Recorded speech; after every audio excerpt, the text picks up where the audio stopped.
Très chers amis internautes de Halima, bonjour, ravi de vous retrouver. Aujourd'hui, nous avons l'honneur et le privilège de recevoir de grosses pointures de l'industrie musicale, à savoir le président directeur général de KZ, Monsieur Moussa Wagué. Monsieur Wagué, bonjour.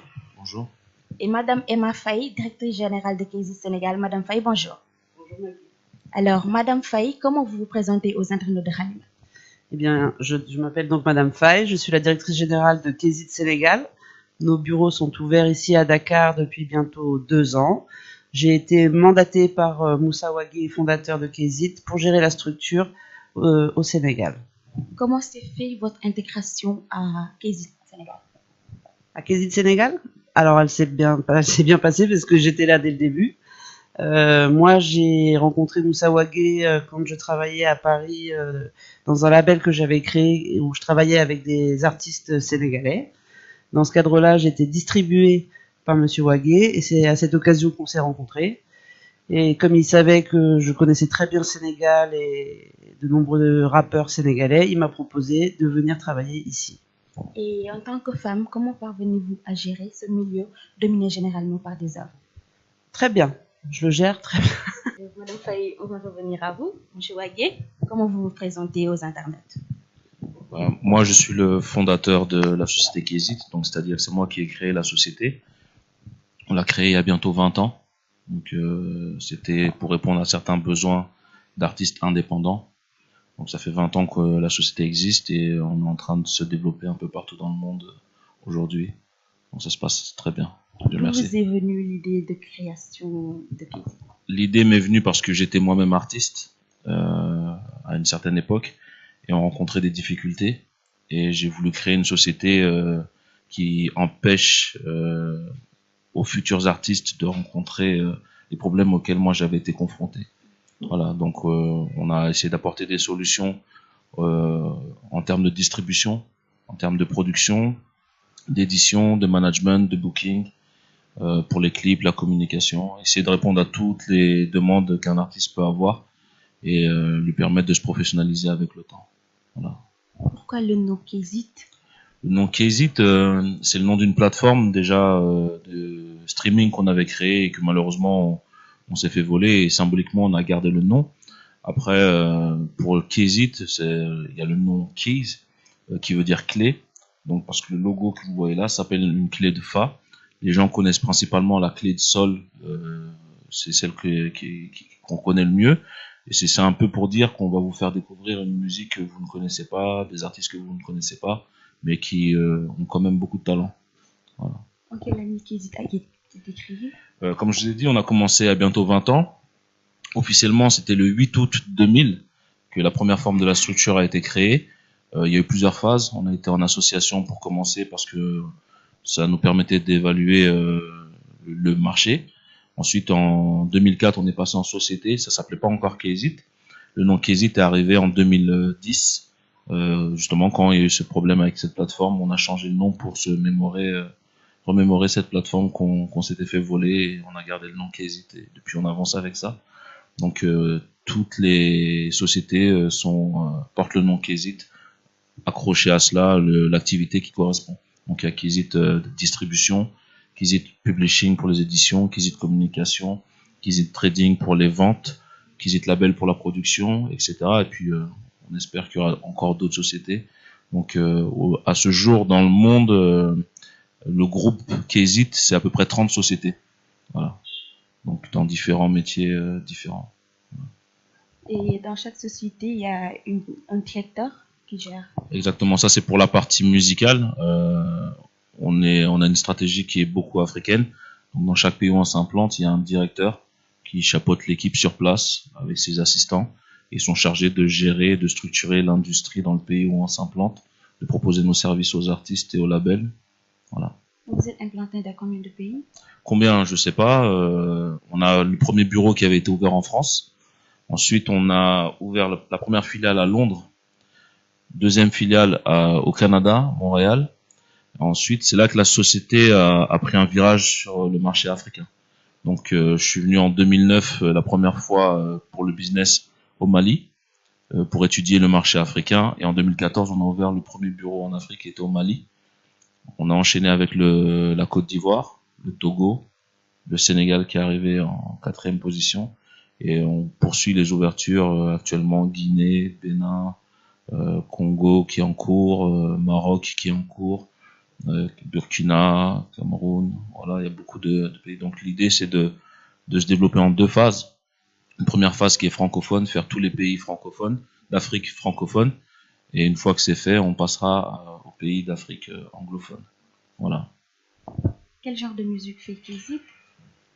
Kizit ne fait pas de musique en fait, c'est les artistes qui font la musique. Nous, on propose des services à tout type d'artistes, que ce soit du hip-hop, que ce soit de la musique traditionnelle, du mbalar pour ce qui est Sénégal plus précisément. Il y a de tout. Voilà, on fait du pop rock, de R&B, de la soul, du baile funk au Brésil parce qu'il y a Kizit Brésil aussi. Voilà, donc c'est vraiment varié, éclectique. On n'a pas un style de musique précis, mais pourtant quand on a commencé, on était 100% hip-hop. Voilà. Donc en France, on a travaillé avec quasiment tous les artistes qui existent sur le marché français. Et comment s'est fait la collaboration avec ces artistes? À la base, c'était que de la distribution. On a ouvert des comptes fournisseurs dans toutes les enseignes qui existent pour le marché français. Donc c'était du CD à la base, donc on a travaillé avec la Fnac, Auchan, Leclerc, etc. Le digital est arrivé à partir de 2005, 2007, et à partir de là, on a développé une plateforme en interne avec des informaticiens africains qui nous ont permis de passer sur le numérique. Donc maintenant, on travaille avec iTunes, Apple Music, Spotify, Deezer, etc. Et le service de distribution, c'est de permettre aux artistes que leur musique soit disponible sur les plateformes.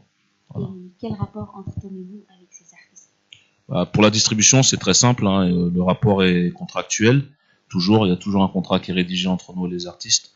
À partir de là, ils nous donnent leurs œuvres, ils définissent d'une date de sortie, ils choisissent les plateformes sur lesquelles ils veulent être distribués, et nous, notre travail, c'est de faire en sorte qu'à la date qu'ils ont choisie et sur les plateformes qu'ils ont choisies, la musique soit disponible.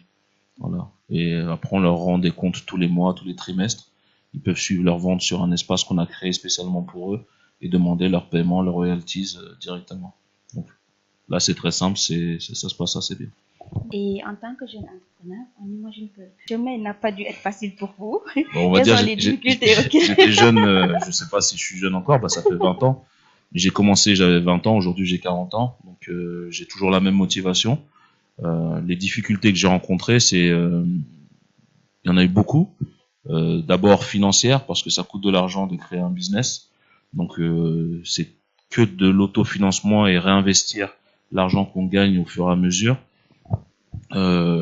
Trouver des bons conseils, ça a été difficile. Des gens pour m'encadrer, pour m'orienter. J'ai beaucoup appris tout seul, je me suis formé tout seul. Ça n'a pas été simple. Et il y a le fait, il faut pas le nier, que c'est beaucoup plus dur en Europe ou en France pour un entrepreneur noir de faire avancer son business. Ajouter à cela qu'on est dans la musique, c'est un milieu qui fait pas plaisir quand on va voir un banquier ou des investisseurs, c'est pas palpable, donc c'est difficile d'avoir des investisseurs qui nous suivent. Voilà. Ça, c'est les principales difficultés qu'on a eues. D'accord, alors là, on va complètement changer de registre. On va parler du différend qui vous a lié à Toumani et Sidiki Diabaté. Ce qui est drôle, c'est que c'est grâce, entre guillemets, à Toumani que je vais en Afrique pour la stratégie de Kizit. Parce que Toumani est l'ami d'enfance de mon grand frère, ils ont grandi ensemble. Et quand j'ouvre la filiale au Canada, c'est mon grand frère qui m'appelle et qui me dit Moussa, j'ai un ami qui est artiste au Mali. Je pense que les services que tu nous proposes, ça pourrait l'intéresser. Donc il me dit, prends un billet d'avion, tu vas le voir et tu lui proposes tes services. Donc moi je prends l'avion en 2009, je vais voir Toumani au Mali. Donc moi je le connaissais pas du tout, hein. J'avais aucune connaissance sur la musique à l'époque. Et puis on discute, je lui présente la société et à l'époque ça l'intéressait pas. Mais ça m'a permis de découvrir d'autres artistes et d'ouvrir la société. Donc on a signé Sidiki après d'autres signatures africaines en 2015 et on a participé à son explosion à l'international. Voilà. Donc le différend qu'il y a eu, c'est un non-respect de contrat, comme ça arrive partout. Un artiste, quand il signe dans une maison de disques, c'est un peu comme un sportif qui signe dans une équipe de football. Il porte le maillot de cette équipe. Voilà, donc Sidiki était un artiste de Kizit, le travail qui est fait est encadré par Kézit. Les clips qui sont faits par Kézit. La production qui est faite par Kézit. Donc c'est plein de manquements à ces contrats qui ont amené petit à petit la relation à s'effriter. Des concerts qui étaient faits sans notre autorisation, des collaborations qui étaient faites sans autorisation, des reversements de cachets qui n'étaient pas faits. Donc mis bout à bout, à un moment donné, c'était compliqué. Mais le buzz montait quand même parce qu'on continuait le travail à faire des clips, faire sa promotion. Ça a amené d'autres structures à être intéressées par Sidiki, donc nos concurrents. Ça fait partie du jeu. C'est comme le football ou le basket. Il y a des échanges entre les clubs. Ils veulent racheter tel joueur. Ils s'assoient, ils font une discussion. Il y a une transaction financière qui est faite et puis c'est contractualisé. Donc au départ, c'était ce qui était prévu. Donc on a été contacté par Sony, Because, Warner, etc., qui étaient intéressés par Sidiki, donc ils nous contactaient nous en tant que Kézit, producteur de l'artiste Sidiki, pour signer l'artiste. Mais le père, malheureusement, n'entendait pas de cette oreille. Pour lui, étant donné que c'était son fils, il fallait que ça soit lui qui gère les négociations et que ça soit lui qui soit à l'initiative, à l'origine des négociations. Voilà. Alors que c'est pas comme ça que ça se passe. À partir du moment où il y a un contrat entre son fils et nous, c'est à nous de mener les négociations, même si on se concerte pour savoir quel est le prix de la transaction financière, quelles sont les modalités, est-ce que c'est un transfert total, est-ce que c'est partiel, est-ce que c'est une licence, est-ce que c'est une coproduction, c'est des discussions, et puis on s'assoit, on discute. Donc comme ils voulaient pas, ils m'ont tendu un piège en Afrique, malheureusement l'été dernier, pour m'obliger à céder le contrat sans aucune contrepartie, et qu'ils puissent après mener les négociations comme ils le voulaient. Donc ils ont porté une fausse plainte contre moi. Donc comme il y avait une plainte sur moi, j'ai eu une enquête, j'ai été mis en garde à vue et puis voilà. Donc j'ai réussi à sortir finalement. Et là c'est sûr, c'est encore suivi par les avocats et la justice en France. Voilà. Donc Sidiki aujourd'hui est toujours un artiste Kézit. Il est toujours signé chez Kézit. Malheureusement Universal a signé, a essayé, je sais pas précisément les modalités de leur contrat, de signer Sidiki et communique aujourd'hui comme Sidiki étant un artiste Universal, mais c'est pas le cas, c'est toujours un artiste Kézit, tant qu'un juge n'a pas dit que le contrat est rompu ou que la transaction a été validée, c'est un artiste Kézit. Bon, Universal, ce sont les seuls qui ne m'ont pas appelé pour me demander s'il y avait un contrat, donc il y a eu du respect de la part de nos autres concurrents. Universal n'a pas pris la peine de nous contacter pour savoir où on en était contractuellement. Ils ont annoncé la signature, donc maintenant ils vont se débrouiller avec les avocats, avec la justice, et puis on verra la finalité. Moi, maintenant, je suis passé à autre chose. Je gère d'autres artistes, je continue d'ouvrir d'autres bureaux, et puis la vie continue. Voilà. Mais les gens constateront qu'on a participé à l'aventure Sidiki Diabaté. Sidiki Diabaté et Kézit vont ensemble. Aujourd'hui, on ne travaille plus dessus. Je pense que les gens voient aussi la différence en termes d'impact, en termes de communication. Voilà, un artiste ne se fait pas tout seul. Il a besoin d'encadrement. Une maison de disque a besoin d'artistes et c'était le cas. Donc, quand Sidiki a un label derrière, ça fonctionne. Quand il essaie de fonctionner tout seul, ça peut pas fonctionner. Et ça, c'est pareil pour tous les artistes.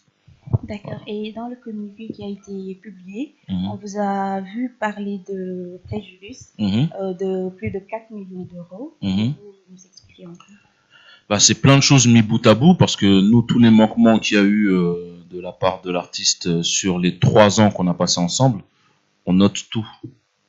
On note tout. Donc c'est des non-reversements de cachets. Voilà. Donc par exemple, il y a des dates qui étaient faites dans notre dos.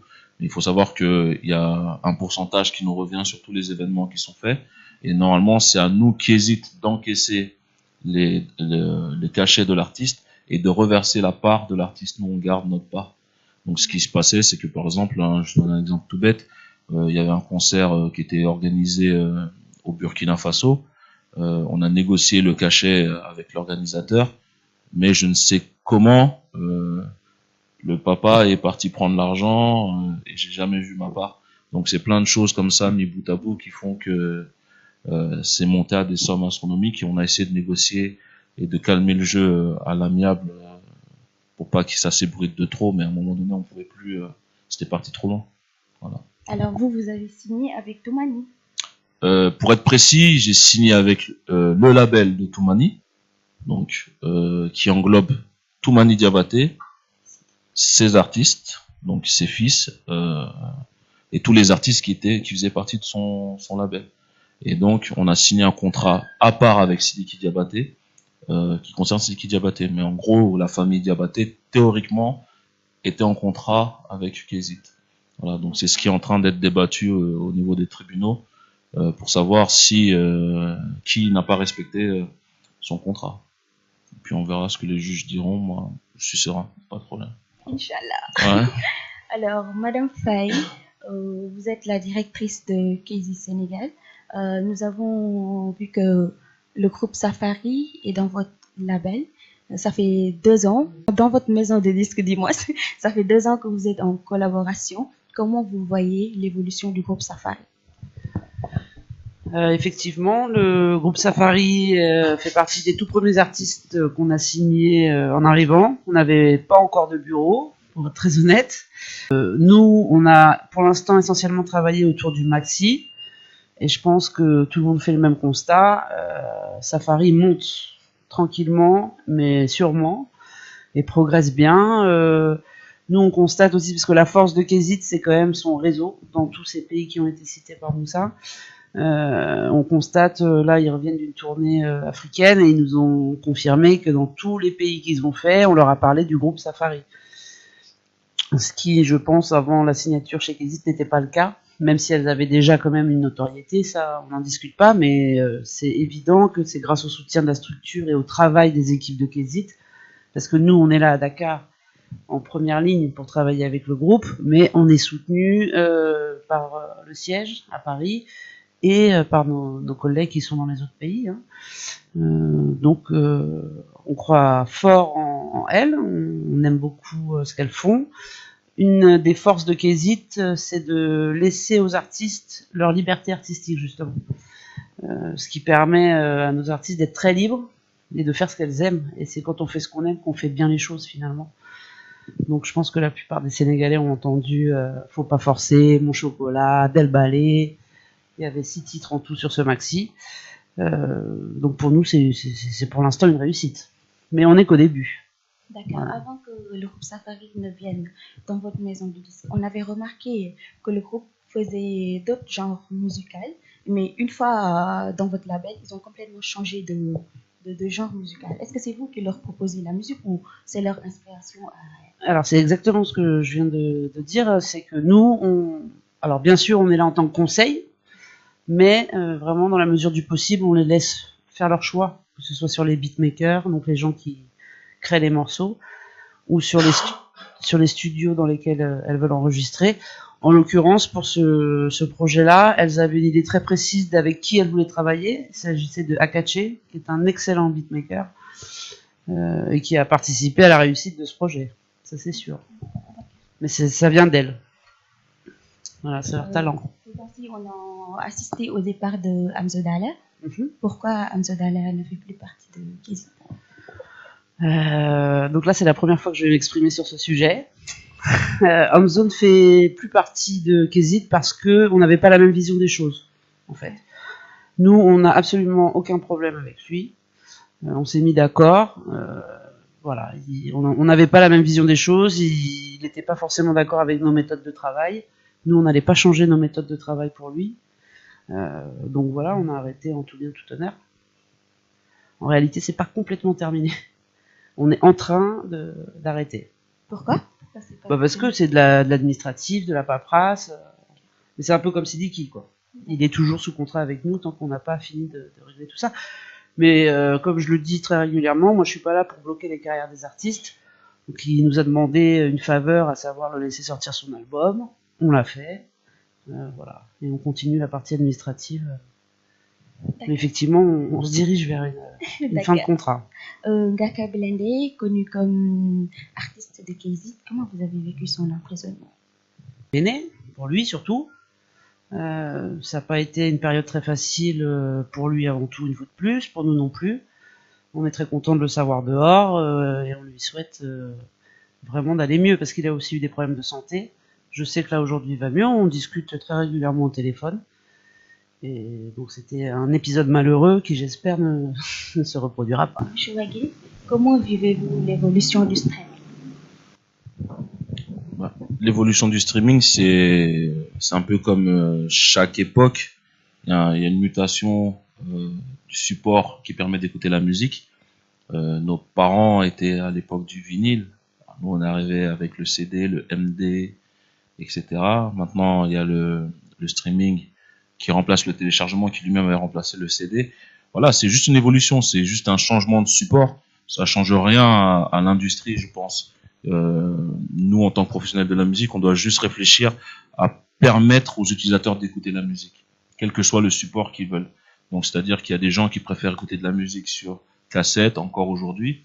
Il faudrait qu'ils puissent trouver les albums des artistes sur cassette, en petite quantité. Ceux qui veulent du CD, il faut qu'on puisse leur donner en CD. Ceux qui sont abonnés à Deezer, Spotify, il faut qu'ils puissent le trouver. Et c'est notre rôle de maison de disque de pouvoir répondre à cette demande en fonction des époques, en fonction des supports, en fonction des attentes des consommateurs. Il faut que la musique soit disponible. Voilà. Parce que ça sert à rien de développer des artistes si on n'est pas capable de répondre à chaque utilisateur. Les technologies ne sont pas les mêmes dans chaque pays. Donc l'évolution du streaming, pour moi, c'est une très bonne chose parce que ça dématérialise la musique, c'est pratique, on crée rapidement des playlists, on trouve facilement les œuvres. Après, l'inconvénient en Afrique, c'est que ça consomme du crédit en termes de forfait téléphonique et ça fait partie des problématiques qu'il faut résoudre pour le marché africain.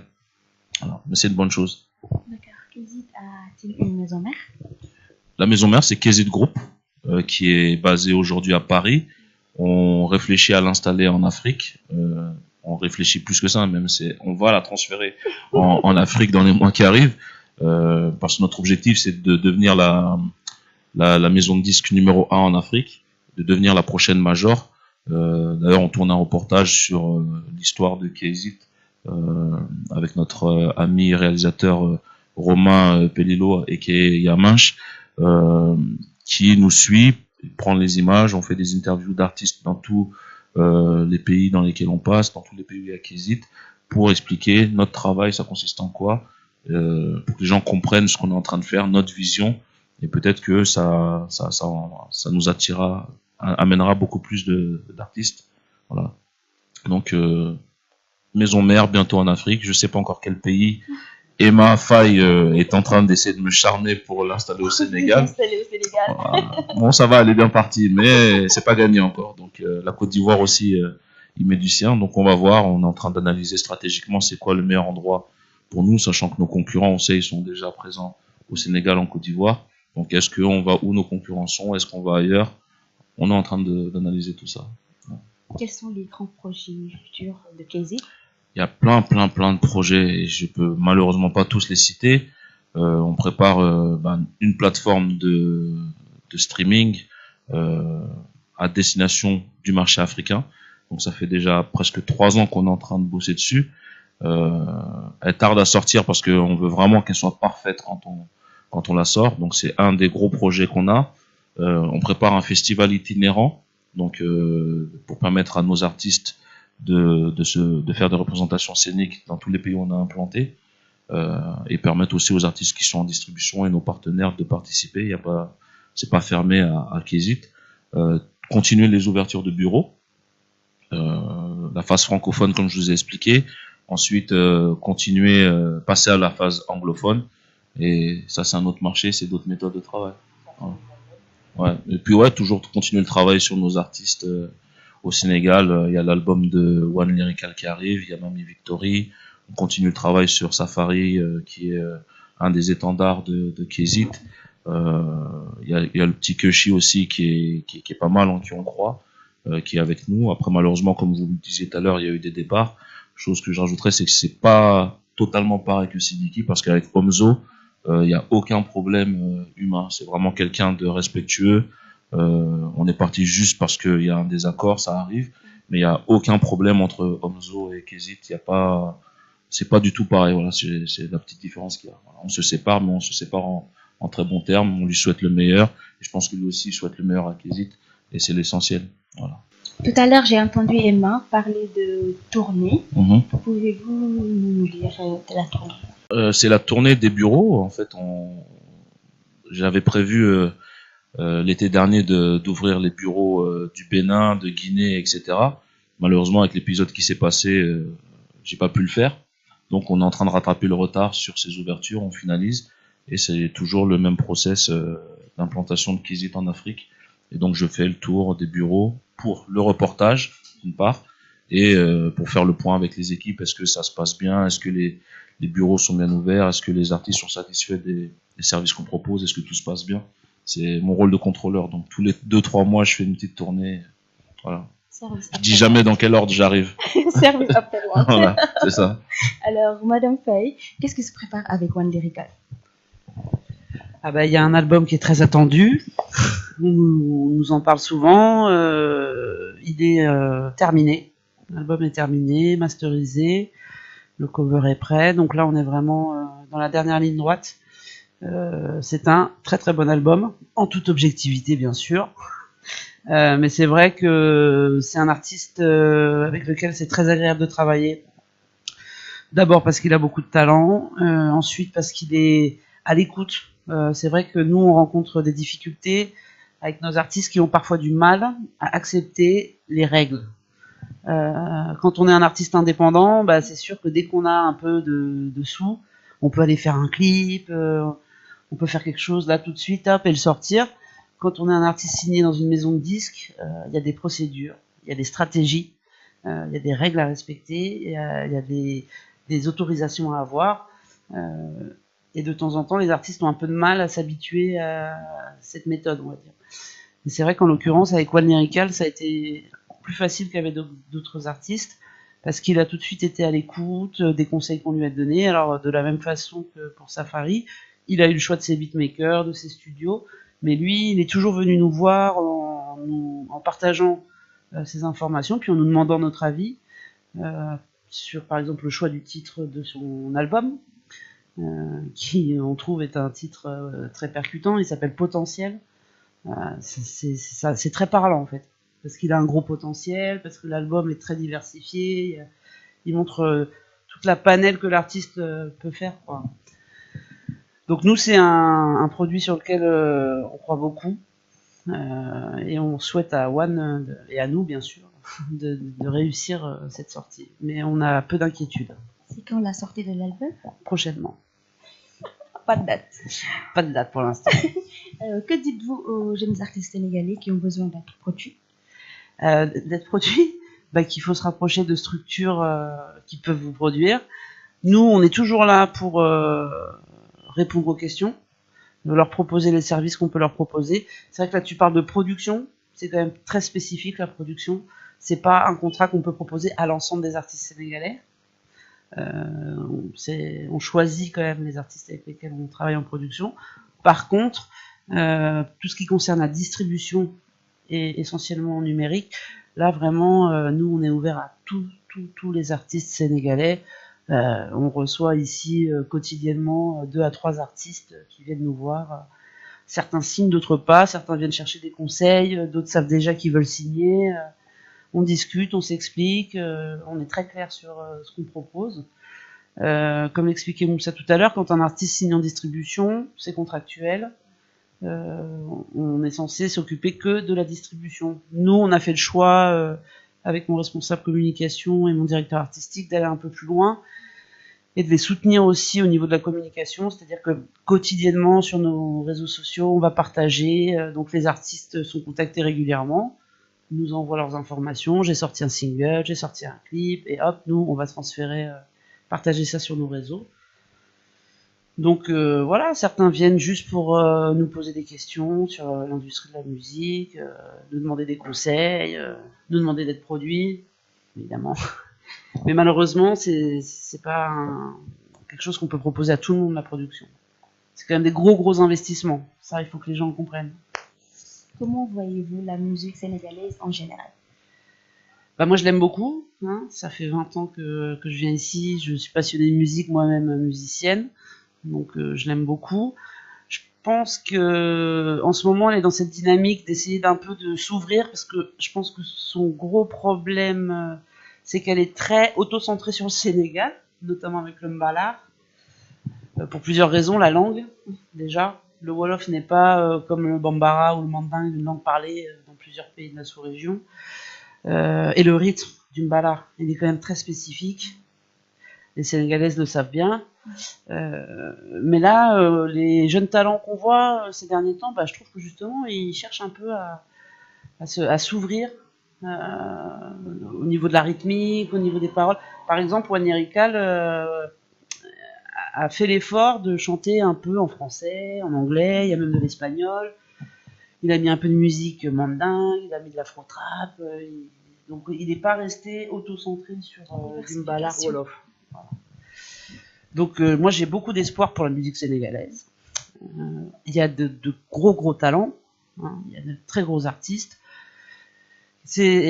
On a cette chance, je pense, au Sénégal. Après, je connais pas bien les autres pays, donc je vais pas m'avancer. Mais chez nous, on a quand même cette chance d'être bien équipés. Il y a beaucoup de studios, il y a beaucoup de structures.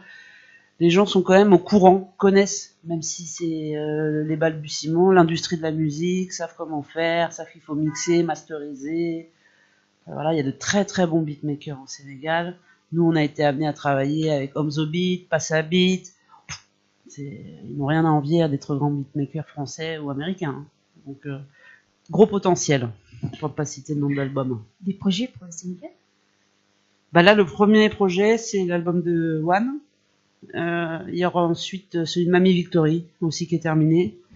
Un peu après, quoi. Tout n'est pas fini. Mais elle a fini d'enregistrer, c'est au mastering, c'est en cours. Donc voilà les 2 prochains projets. Un dernier mot. Merci à vous d'être venus nous voir. Nous, on est ravis d'avoir l'occasion d'expliquer ce qu'on fait, parce que c'est vrai qu'on a cette difficulté aussi de faire comprendre aux gens notre dynamique. Et c'est grâce à des médias comme vous qu'on peut enfin expliquer ce qu'on fait. Merci, Madame Faye. Merci, Maggie. Alors, M. Wagué, un dernier mot. Le dernier mot, ça serait déjà de vous remercier de nous inviter à votre émission et de dire aux artistes sénégalais qu'Easy Sénégal est là, c'est votre société, c'est votre maison de disques. Venez nous voir si vous avez besoin de nous, on vous accueillera avec le plus grand plaisir. Voilà. Essayons de faire en sorte que l'aventure de cette major africaine voit le jour. Voilà. C'est nous qui vous remercions. Alors, très chers amis internautes de Halima, c'était tout. Nous avions comme invité M. Moussa Wagué, président directeur général de KZ, et la directrice générale de KZ Sénégal, Mme Emma Faye. Rendez-vous est pris très prochainement pour d'autres invités. D'ici là, portez-vous bien.